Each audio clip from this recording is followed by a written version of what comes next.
Tarehe 9 mwezi wa 7 2026, Jeshi la Polisi Tanzania lilitoa taarifa juu ya watuhumiwa 130 waliokamatwa nchi nzima kutokana na tuhuma za kupanga na kuhamasisha vitendo vya kihalifu. Watuhumiwa hao waliokuwa wamekamatwa kutokana na ufuatiliaji uliokuwa unafanywa na vyombo vya ulinzi na usalama katika majukwaa mbalimbali yakiwepo ya mitandao ya kijamii na kubaini wakipanga na kuhamasisha fujo na vurugu kupitia maandamano yasiyofuata sheria za nchi. Ushahidi uliokusanywa kupitia njia mbalimbali ulionyesha kuwepo kula njama, kupanga kwa maneno na kwa vitendo kupitia mikutano ya ana kwa ana, mijadala ya klabu za mitandaoni ambayo hata waliofanikiwa kuingia waliyasikia,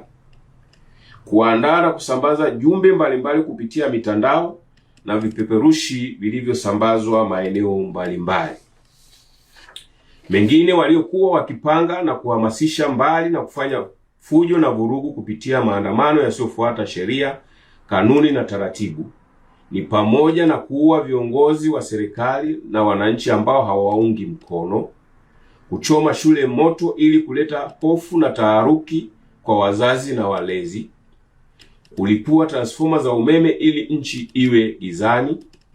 kukata miti ili kufunga barabara, kuzuia vyombo vya ulinzi na usalama washindwe kufika kwa haraka, kuzuia na kutoa msaada wa kiusalama maeneo ambayo walitakuwa wakifanya vitendo vya kihalifu, kuharibu na kuchoma moto mali za umma na watu binafsi waliokuwa wamewalenga, kushambulia askari wa vyombo vya ulinzi na usalama ili kuwapora silaha wazitumie kufanikisha malengo waliokuwa wamepanga. Vitendo kama hivi, kulingana na ushahidi uliokusanywa, unaonyesha uwepo wa tuhuma za makosa ya kigaidi. Kwa mujibu wa sheria, vitendo vya kigaidi kwa uchache ni pamoja na kula njama, kupanga na kuhamasisha kufanya vitendo vyenye kujenga hofu ili kusababisha hofu kubwa kwa watu, kupanga na kuhamasisha kujeruhi na kuua watu, kuhamasisha kupora silaha ili kuzitumia kufikia malengo na kuzuia huduma muhimu kwa kuharibu miundombinu. Kutokana na mazingira hayo, watuhumiwa hao waliokuwa wamekamatwa walianza kufikishwa mahakamani na hadi sasa waliofikishwa mahakamani ni 36, wakiwepo 4 waliokamatwa na vilipuzi 155 huko mkoani Iringa. Wengine wataendelea kufikishwa mahakamani, wakiwepo wale wanaoendelea kutafutwa kutokana na ushahidi uliokusanywa.